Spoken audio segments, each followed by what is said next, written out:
Messi ও Ronaldo এই শতকের শ্রেষ্ঠ রাইভালরি, তবে আজীবনই এই দুইজনকে মুখোমুখি লড়াই করতে দেখেছে সবাই। সবার কল্পনাতেই ছিল মেসি ও রোনালদো একই সাথে খেললে কেমন হবে।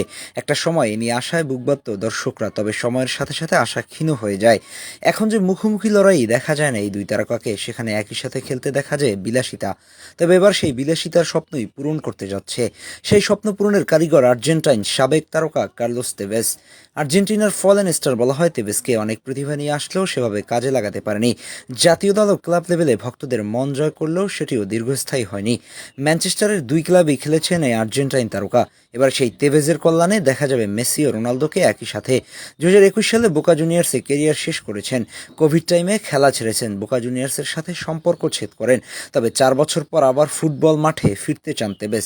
না প্রফেশনাল ফুটবলে নয়, তবে বিদায় জানানোর জন্য ফেয়ারওয়েল ম্যাচ খেলতে চান এই সাবেক এই আর্জেন্টাইন স্ট্রাইকার। আর সেখানে মেসি ও রোনালদোকে নিতে চান সাবেক ইউনাইটেড তারকা। এই বিষয়ে সাম্প্রতিক সময় এক ইন্টারভিউ দেন তেভেজ।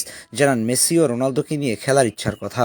শুধু যে মিডিয়ার সামনেই এমন ইচ্ছার কথা বলেছেন তেভেজ এমন নয়, মেসি ও রোনালদোর সাথে এই ব্যাপারে কথা বলেছেন তিনি। হোয়াটসঅ্যাপে তাদেরকে এই ব্যাপারে জোর দিয়েছেন তেভেজ। তবে শুধু মেসি ও রোনালদো নয়, তেভেজের দলে বসবে তারকার মেলা।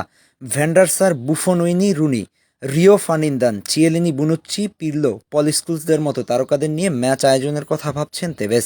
আর এমন কিছু হলে সেটা যে ভক্তদের আকর্ষণের কেন্দ্রে থাকবে তাতে সন্দেহ নেই। অলগায় দেওয়া ইন্টারভিউতে তেভেজ বলেন, আমি মেসি ও রোনালদোকে আনবো, আমি নিজে ওদের আনবো। ওদের হোয়াটসঅ্যাপে বলে রেখেছি। ভ্যান্ডার সার থাকবে একদিকে, অন্যদিকে বুফন থাকবেন। সেন্টার ব্যাকে রিও ফার্নিন্দা ও ভিদিসি। চিয়েলিনি ও বুনুচ্চিকেও আনবো। আমার ভাই এভরা থাকবে। এছাড়াও মাঝ মাঠে তারকা হিসেবে থাকবেন পিরলো, পল স্কোলস, রিকেলমি আর রুনি অবশ্যই সেখানে খেলবে। সব মিলিয়ে তেভেজের স্বপ্ন পূরণের দিকে তাকিয়ে আছে ফুটবল ভক্তরা। মেসি ও রোনালদোকে একই সাথে দেখা এই শতকের ফুটবল ভক্তদের কাছে একটা পূর্ণতার মতো হবে, তাতে নেই কারো কোনো সন্দেহ।